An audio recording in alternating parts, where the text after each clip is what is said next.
നമസ്കാരം. വിവാദങ്ങൾക്കും തുറന്നു പറച്ചിലിനും പിന്നാലെ മുന്നണി പ്രവേശനം ഉറപ്പിച്ചിരിക്കുകയാണ് ചാണ്ടി ഉമ്മൻ. അതിന്റെ ഭാഗമായി, അതായത് മുന്നണി പ്രവേശനത്തിന് മുന്നേ തന്നെ നല്ല കാര്യം ചെയ്യുമ്പോൾ ദൈവത്തിനെ കാണണമല്ലോ, അതുകൊണ്ട് മറ്റാരെയും നമ്മൾ അയ്യപ്പനെ കാണാൻ വേണ്ടി തീരുമാനിച്ചിരുന്നു. ആര്? ചാണ്ടി ഉമ്മൻ. അങ്ങനെ ശബരിമലയിൽ എത്തിയിരിക്കുകയാണ്. അയ്യപ്പനെ കണ്ട് അനുഗ്രഹം തേടിയിരിക്കുകയാണ് ചാണ്ടി ഉമ്മൻ. രണ്ടാം തവണയാണ് ശബരിമല ദർശനത്തിന് ചാണ്ടി ഉമ്മൻ എത്തുന്നത്. 2022 ആദ്യ മല കയറി ദർശനം നടത്തിയിരുന്നു. പിന്നെ അതിന് സാധിച്ചിരുന്നില്ല. ഇത്തവണ വൃശ്ചികം 1 തന്നെ മാലയിട്ട് വ്രതം തുടങ്ങി.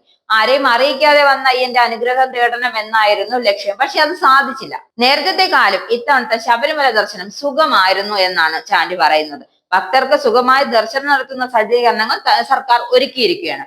Wayanad DCC general secretary Rajesh Kumar, Alappuzha youth Congress ജില്ലാ സെക്രട്ടറി ഗംഗാ ശങ്കർ എന്നിവർക്കൊപ്പമാണ് ശനിയാഴ്ച രാത്രി ചാണ്ടി സന്നിധാനത്തെത്തിയത്. 18ാം പടി കയറി മറ്റുള്ള തീർത്ഥാടകർക്കൊപ്പം ക്യൂ നിന്ന് സോപാനത്തെത്തിയപ്പോഴാണ് അവിടെ നിന്ന് പോലീസുകാർ തിരിച്ചറിഞ്ഞത്.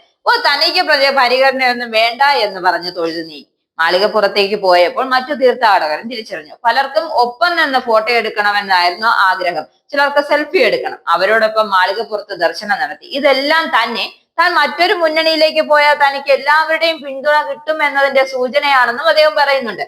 കഴിഞ്ഞ ദിവസങ്ങളിലാണ് അദ്ദേഹം പാർട്ടിക്കുള്ളിൽ നേരിട്ട അവഗണനയെക്കുറിച്ചും തന്റെ സ്വന്തം പിതാവിനെ പാർട്ടിക്കാർ തന്നെ കുത്തിനോവിക്കുന്നതും അധിക്ഷേപിക്കുന്നതും കുറിച്ചുള്ള അവസ്ഥയാണെന്ന് തുറന്നു പറഞ്ഞത്.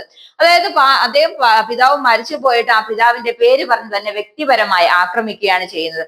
അധിക്ഷേപങ്ങൾ വേദനിപ്പിക്കുന്നുവെന്നും തെരഞ്ഞെടുപ്പിന് മുമ്പ് തുടങ്ങിയ ആക്രമണങ്ങൾ ഇപ്പോഴും തുടരുകയാണ്. പാർട്ടിയിൽ സ്ഥാനമുണ്ടെങ്കിലും ഇല്ലെങ്കിലും കോൺഗ്രസ്സുകാരനായി ഇരിക്കുമെന്നാണ് ചാണ്ടി പറഞ്ഞത്. പക്ഷെ ഇനി താമസിക്കാതെ തന്നെ അദ്ദേഹം മറ്റൊരു മുന്നണിയിലേക്ക് ചേരാനുള്ള സാധ്യതയും അടിയിലുള്ള ചർച്ചകൾ നടക്കുന്നുണ്ട്. ഇതിന്റെ ഭാഗമായാണ് ഈ പ്രതികരണം വരുന്നത്. ഉമ്മൻചാണ്ടിയുടെ കല്ലറയിൽ ഫോട്ടോ പുതുക്കി വെക്കാനായി മാറ്റിയതിനെ തുടർന്ന് താനും കുടുംബവും വ്യക്തിപരമായ ആക്രമണങ്ങൾ നേരിടുകയാണെന്നാണ് ചാണ്ടി ഉമ്മൻ പറഞ്ഞത്. അതേസമയം ചാണ്ടി ഉമ്മനെ അനുകൂലിച്ച് KPCC അംഗത്തെ പാർട്ടി മാധ്യമ വക്താവ് സ്ഥാനത്ത് നിന്നും പുറത്താക്കി.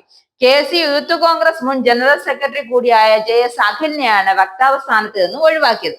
ഇതിലൂടെ വ്യക്തമായിരിക്കുന്ന മറ്റൊരു കാര്യമല്ല, പാർട്ടിക്ക് ചാണ്ടി ഉമ്മനോടുള്ള പരസ്യമായ അതൃപ്തി തന്നെയാണ് വ്യക്തമായിരിക്കുന്നത്.